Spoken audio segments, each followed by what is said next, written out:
ബഹിരാകാശത്തെത്തുന്ന ഇന്ത്യയിലെ ആദ്യ വിനോദസഞ്ചാരി എന്ന നേട്ടം സ്വന്തമാക്കി ഗോപിചന്ദ് തോട്ടക്കുര.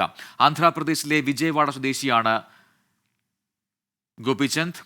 ആമസോൺ ഉടമ ജെഫ് ബെസോസിന്റെ ബഹിരാകാശ കമ്പനിയായ ബ്ലൂ ഒറിജിന്റെ ബഹിരാകാശ ദൗത്യം വിജയം. 6-അംഗ സംഘം ബഹിരാകാശ യാത്ര പൂർത്തിയാക്കി സുരക്ഷിതമായി തിരികെ ഭൂമിയിലെത്തി. അമേരിക്കയിൽ നിന്ന് മധു കൊട്ടാരക്കര നൽകും ഏറ്റവും പുതിയ വിവരങ്ങൾ. മധു, ഗുഡ് മോർണിംഗ്. അപ്പോൾ ഈ ബ്ലൂ ഒറിജിന്റെ ദൗത്യം വിജയമാണ്, ഒപ്പം തന്നെ ഇന്ത്യക്ക് അഭിമാനിക്കാവുന്ന ഒരു നേട്ടം കൂടിയുണ്ട് ഈ ദൗത്യത്തിന്റെ ഭാഗമായി. അത് ഗോപിചന്ദ് എന്ന് പറയുന്ന ഇന്ത്യക്കാരന് ആദ്യമായി ബഹിരാകാശത്ത് പോകുന്ന ഒരു ടൂറിസ്റ്റ് ആയി മാറുന്നു എന്ന പ്രത്യേകതയാണ്. വിവരങ്ങൾ. ഗുഡ് മോർണിംഗ് പ്രജിൻ പറഞ്ഞതുപോലെ ജെഫ് ബെസോസിന്റെ ബ്ലൂ ഒറിജിൻ NS-25 മറ്റൊരു ബഹിരാകാശ ദൗത്യം കൂടി ഇന്ന് വിജയകരമായി പൂർത്തീകരിക്കുകയാണ്.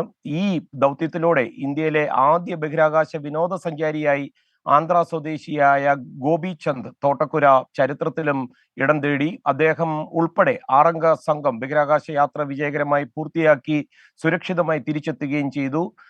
ഇന്നലെ വൈകുന്നേരം ഇന്ത്യൻ സമയം 7 മണിയോടുകൂടിയാണ് ബ്ലൂ ഒറിജിൻ ബഹിരാകാശത്തേക്ക് കുതിച്ചുയർന്നത്. ഈ ബഹിരാകാശ അതിർത്തിയായി കണക്കാക്കപ്പെടുന്ന കഴ്മാൻ ലൈനിലേക്കായിരുന്നു ഇവരുടെ യാത്ര. 11 മിനിറ്റാണ് ഈ മൊത്ത യാത്രയ്ക്കായി എടുത്തത്. ഒരു 100 കിലോമീറ്റർ സമുദ്രനിരപ്പിൽ നിന്ന് ഉയർന്ന സ്ഥലത്താണ് ഈ കഴ്മാൻ ലൈൻ സ്ഥിതി ചെയ്യുന്നത്.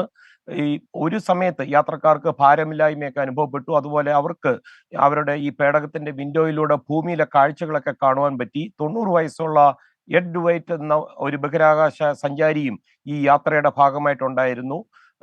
വിമാനം പറത്തുവാൻ നേരത്തെ പഠിച്ച ആളാണ് ആന്ധ്രയിലെ വിജയവാഡയിൽ നിന്നുള്ള ഗോപിചന്ദ് തോട്ടക്കുര. അറ്റ്ലാന്റ ഇന്റർനാഷണൽ എയർപോർട്ടിന് സമീപം സ്വന്തമായി ബിസിനസ് ഉള്ള ഒരാൾ കൂടിയാണ്. 1984 ഇന്ത്യൻ ആർമിയുടെ വിംഗ് കമാൻഡർ രാകേഷ് ശർമ്മയ്ക്ക് ശേഷം ബഹിരാകാശത്തേക്ക് പോകുന്ന ഇന്ത്യൻ ബഹിരാകാശ സഞ്ചാരിയാണ് ഗോപിചന്ദ് തോട്ടുകര. പ്രജിൻ. മധു കൊട്ടാരക്കരയാണ് വിശദാംശങ്ങൾ നൽകിയത് ന്യൂജേഴ്സിയിൽ നിന്നും.